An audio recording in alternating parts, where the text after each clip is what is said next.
গেছে, এবারে ঝাঁটা দিয়ে ভালো করে বিছানা। হ্যালো গাইস, ব্লগ নাকি পানো 4th এপিসোডে আপনাকে স্বাগত।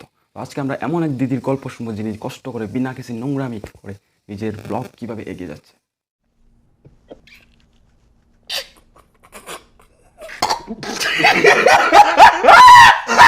প্রথমেই আমরা দেখতে পাই একটা দামড়া খাসির মতো মেয়ে ঘুমের থেকে উঠে চারিদিকে ক্যামেরা লাগিয়ে নিজের শরীর অঙ্গি ভঙ্গি এদিকে ওদিকে বিছানা গোছানোর নামে দেখাচ্ছে।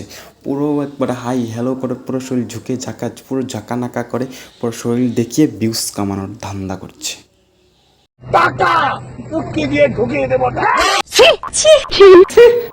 যাই বলো গ্যাস, ফ্যানটা বেশ বড় তাই না? प्यारी समझ गई।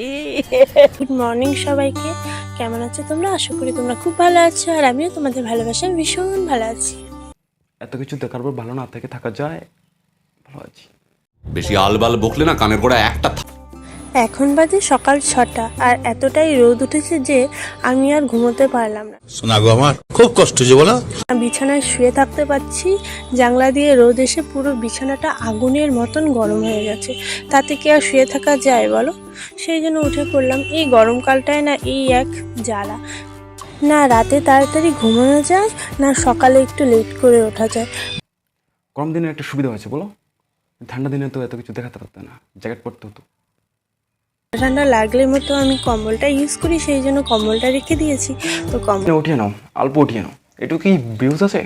পুরো আরও পুরোটা উঠিয়ে নাও, তবে দেখবে million million billion billion views, পুরো মারামারি কাটাকাটি ভিউজে।